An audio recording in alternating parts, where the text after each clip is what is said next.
നമസ്കാരം, news prime മലയാളത്തിലേക്ക് സ്വാഗതം. ബി.ജെ.പിക്കുള്ളിൽ പ്രധാനപ്പെട്ട പോരാട്ടം മന്ത്രിസഭയിൽ തന്നെ ഉള്ളതാണ്. അതായത് അമിത്ഷായ്ക്ക് ഒത്ത എതിരാളി നിതിൻ ഗഡ്കരിയാണ്. ഗഡ്കരിയുടെ മന്ത്രിസഭയെ ചോദ്യം ചെയ്യുന്ന നിരവധിയായ സാഹചര്യങ്ങൾ ബി.ജെ.പിയിൽ ഉയരുന്നുണ്ട്.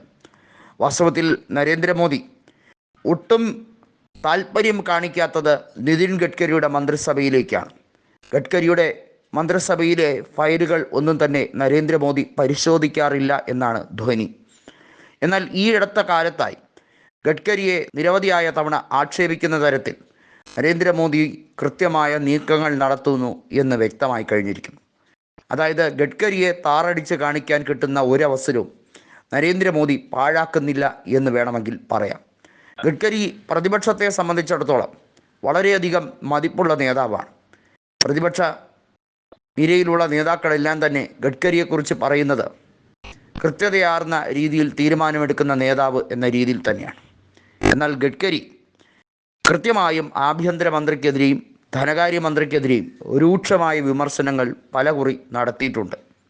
മഹാരാഷ്ട്ര നിയമസഭാ തെരഞ്ഞെടുപ്പ് പടിവാതിൽക്കൽ എത്തി നിൽക്കുമ്പോൾ ഗഡ്കരിയുടെ വാക്കുകൾ, ഗഡ്കരിയുടെ ആരോപണം എല്ലാം തന്നെ നരേന്ദ്രമോദിക്ക് പാരയായി മാറും എന്നുള്ളതിന് യാതൊരു തർക്കവുമില്ല. മോദി അമിത്ഷാ കൂട്ടുകെട്ടിനെ തകർത്ത് എറിയാൻ മാത്രം ശേഷിയുള്ള നേതാവ് തന്നെയാണ് ഗഡ്കരി. വാസ്തവത്തിൽ അമിത്ഷായേക്കാൾ സീനിയർ. ഗഡ്കരി ബി.ജെ.പിയുടെ ദേശീയ അധ്യക്ഷനായിട്ടുണ്ട്. അദ്ദേഹം അമിത്ഷായ്ക്ക് വേണ്ടി ഒഴിഞ്ഞു കൊടുത്തിട്ടുണ്ട് എന്നുള്ളത് വാസ്തവമാണ്. എന്നാൽ തന്നെ കയറി ഭരിക്കാൻ വന്നാൽ ആരെയും വെറുതെ വിടില്ല എന്ന ശപഥമെടുത്തിരിക്കുകയാണ് നിതിൻ ഗഡ്കരി. നരേന്ദ്രമോദി മന്ത്രിസഭയിലേക്ക് തനിക്ക് ലഭിച്ച സ്ഥാനമാനങ്ങൾ നരേന്ദ്രമോദിയുടെ ഔദാര്യമൊന്നുമല്ല, തനിക്ക് അർഹതപ്പെട്ട സ്ഥാനമാണ്. ഗഡ്കരി ഇല്ലെങ്കിൽ ഒരുപക്ഷെ ബി.ജെ.പിയുടെ ഒരു പ്രധാന നിര തന്നെ ഇല്ല എന്നുള്ളതാണ് വാസ്തവം. ഗഡ്കരിയെ ഒഴിച്ചുകൊണ്ട് ബി.ജെ.പി നേതൃത്വത്തിന് ഇന്ത്യയിൽ ഭരിക്കാനും കഴിയില്ല. അത് നരേന്ദ്രമോദിക്ക് നന്നായി അറിയാം. ഗഡ്കരി പാർട്ടി വിട്ടാൽ ഒപ്പം പാർട്ടി വിടാൻ നിരവധിയായ നേതാക്കളുണ്ട്. ആർ.എസ്.എസിൻ്റെ ഏറ്റവും വലിയ സമ്മതനായ ഗഡ്കരിയെ അങ്ങനെ ഇങ്ങനെയൊന്നും നരേന്ദ്രമോദിക്കോ അമിത്ഷായ്ക്കോ കയറി ഞോണ്ടാൻ കഴിയില്ല എന്നുള്ളതാണ് യാഥാർത്ഥ്യം.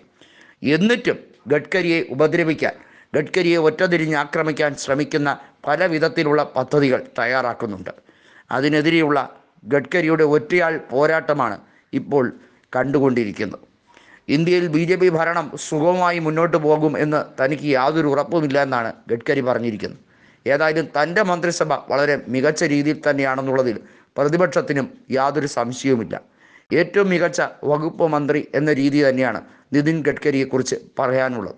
അത് രാഹുൽ ഗാന്ധി ആയിരുന്നാലും തൃണമൂൽ എം പി ആയ കല്യാൺ ബാനർജി ആയിരുന്നാലും കൃത്യമായി ഗഡ്കരിയുടെ രാഷ്ട്രീയ നിലപാടിൽ നിന്നും വ്യത്യസ്തമാണ് അദ്ദേഹത്തിൻ്റെ മന്ത്രിസഭയിലുള്ള അദ്ദേഹത്തിൻ്റെ മന്ത്രി എന്ന രീതിയിലുള്ള അദ്ദേഹത്തിൻ്റെ സേവനം. വ്യക്തിപരമായി പകപോക്കുന്ന നേതാവല്ല ഗഡ്കരി. അത് അമിത്ഷായും നരേന്ദ്രമോദിയും കണ്ടുപഠിക്കട്ടെ എന്ന് പറഞ്ഞിരിക്കുകയാണ്. വാസ്തവത്തിൽ ഗഡ്കരിയെ മന്ത്രിസഭയിൽ നിന്നും പുകച്ച് പുറത്തിയാടിക്കാൻ വലിയ നീക്കങ്ങൾ നടക്കുന്നുണ്ട്.